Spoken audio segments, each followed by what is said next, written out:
Bom, finalmente chegamos na aula 5, né? A aula 5 é aquela em que a gente procura dar algum aspecto clínico naquilo que a gente conversou nas outras 4, tá?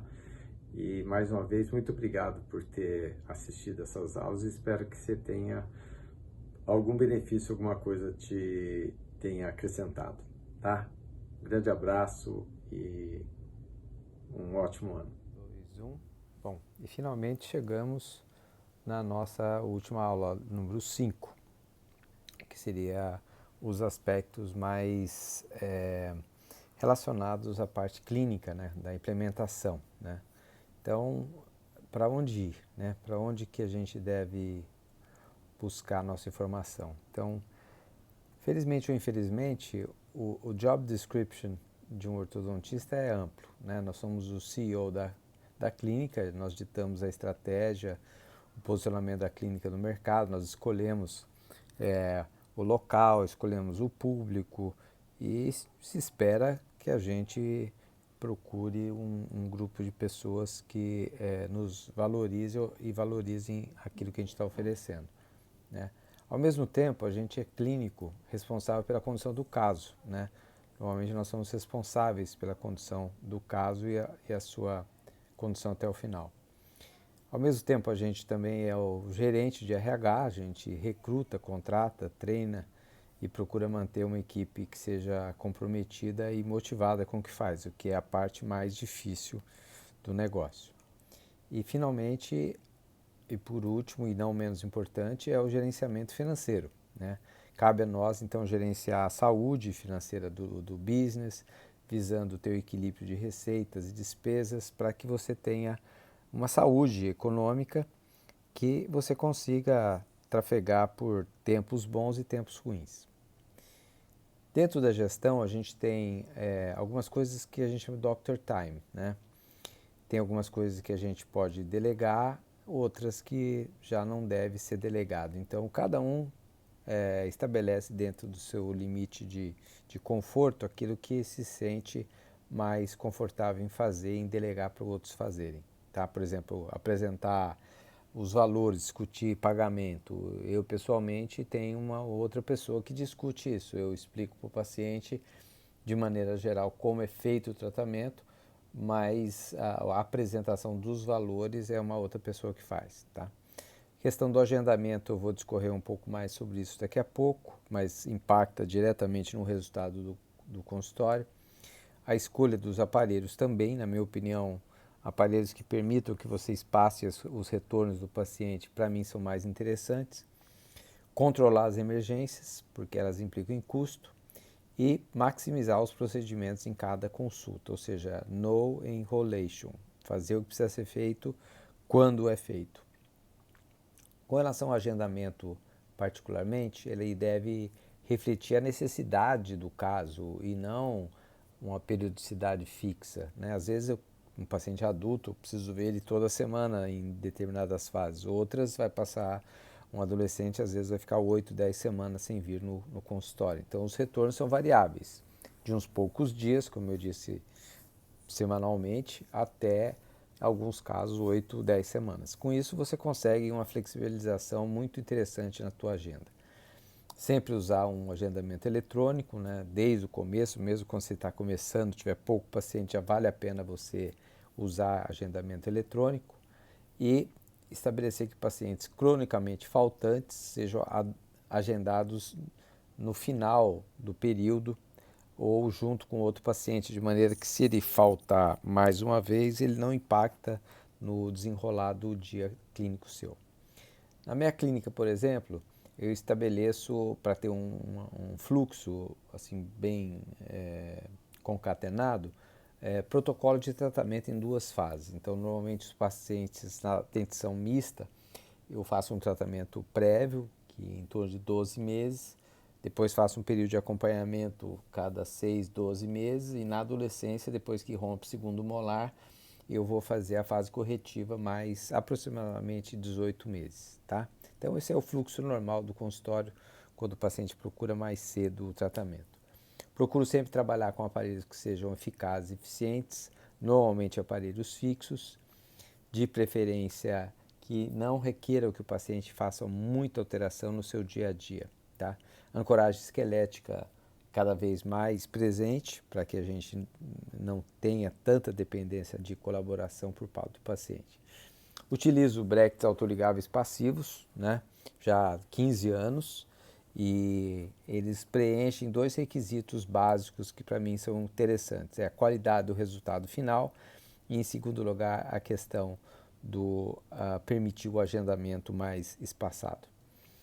Uso Invisalign, né? Invisalign eu ofereço para os pacientes, e também tenho alguns alinhadores que eu confecciono no consultório. Eu tenho o fluxo digital completo, eu tenho um scanner, né? Tenho o iTero, tenho uma impressora, tá? A Moonray, e tenho também a licença de um software, que é o Elemetrics da SureSmile, tá?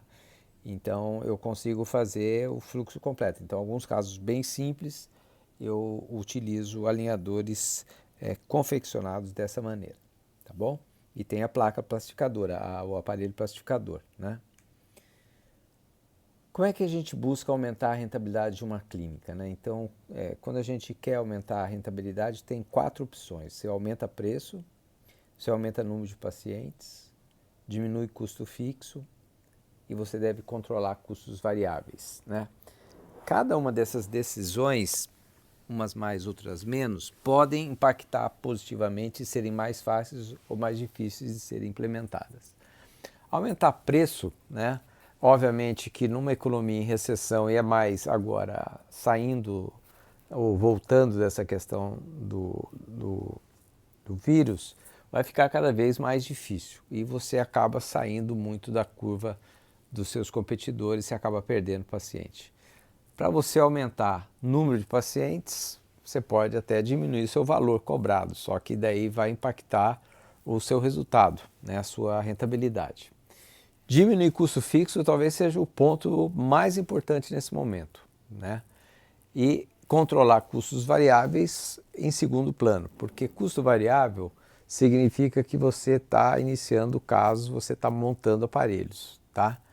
Então, para mim, eu só controlo eles, eu verifico, não faço nenhum absurdo, mas ele não é o mais importante. O mais importante realmente nesse momento é diminuir custo fixo, tá?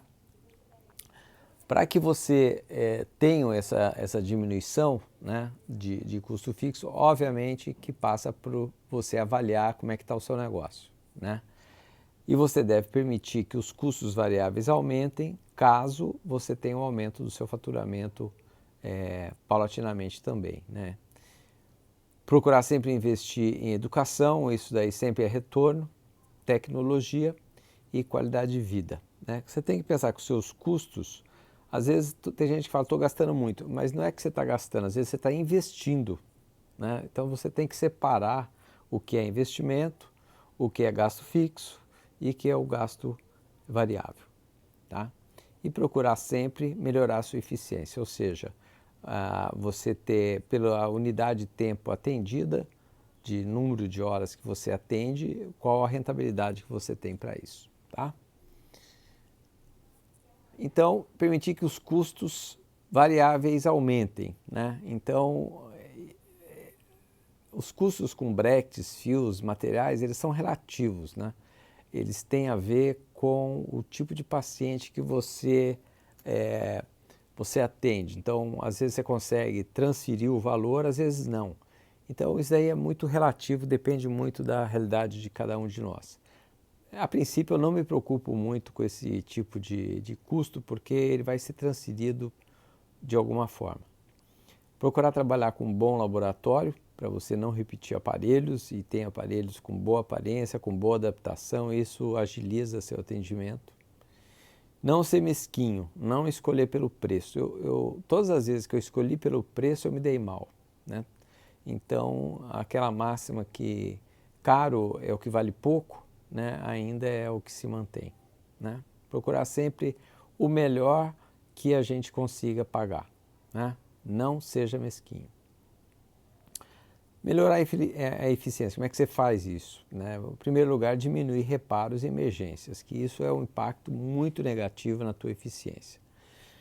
Sempre usar materiais de qualidade, então eu procuro usar a melhor resina, o melhor ionômero, o melhor Brecht, o melhor fio, tudo que eu possa, dentro, obviamente, da minha condição, para que eu não tenha muitos reparos e emergências. O paciente só pode ser liberado após checagem pelo ortodontista-chefe, que está coordenando o período. Nesse caso, como sou só nenhum paciente sai do consultório sem que eu dê a última avaliada. Mesmo quando eu delego, por exemplo, uma assistente trocar um fio, o paciente só sai depois que eu verifiquei esse fio, como é que ele está amarrado, etc. Procurar manter a taxa de reparos, emergências e recolares abaixo de 6% e a meta é o ideal 6%. Isso quer dizer, de cada 100 pacientes, por exemplo, que você atende, no máximo 6 voltam durante um período de tempo para reparo. Ou seja, se você atendeu 100 pacientes num mês, somente 6 deveriam ser pacientes que tenham alguma coisa a ser reparada ou uma emergência. Diminuir custo fixo, né? Otimizar espaço, procurar diminuir a área ocupada, né? Ver a área que você hoje aluga ou compra, ver se não dá para diminuir isso, né? Otimizar pessoal auxiliar, multifunções, ou seja, será que uma pessoa não pode fazer 2 funções, né? Então, hoje em dia, o custo é alto para você manter funcionário, então você tem que verificar se isso não é possível. Rateamento de custos, nesse sentido, você poderia usar como agrupamento, né, compras em conjunto, mesmo fazer, talvez, reunir uma clínica, juntar com outra clínica, fazer uma clínica só, né? Muita gente acha que isso é concorrência, mas não é. Se você dividir o período, faz sentido para os dois lados você ratear esses custos, né? E sempre procurar manter a estrutura o máximo enxuta, em metragem. Quanto menor for a estrutura, mais rentável ela será, tá? Então, lembrando, agendamento variável, Brechts autoligáveis, monitorar emergências. Então, isso daí acaba impactando diretamente no seu resultado. Secundariamente, menor necessidade de área e pessoal seria a receita para você ter uma boa gestão dessa parte, né? Então, o aumento de produtividade com manutenção de qualidade passa por uma reavaliação da periodicidade que o paciente é agendado. Então, não há dúvida que se você vê o paciente toda semana, você vai ter uma qualidade muito boa no final, né? Só que não vai ser um caso que tenha uma rentabilidade adequada. Então, se você conseguir atender menos vezes esse paciente e atingir resultados semelhantes, eu acho que acaba valendo a pena, né? Com isso, em cada consulta você vai ter mais tempo por paciente, você vai ter o que a gente chama de quality time, né? Para que você possa estabelecer uma relação significante com o seu paciente e que você tenha, obviamente, um feedback, um rapport adequado entre você e o seu paciente. Isso representa, em última análise, qualidade de vida para você. Você não vai ter aquela sensação que você está correndo desesperadamente para atender os pacientes, né? Você atende com eles mais tranquilo. E para terminar, só lembrar para vocês que a vida é curta, né? Jogue o jogo, né? Play hard, né? Mas se divirta, né?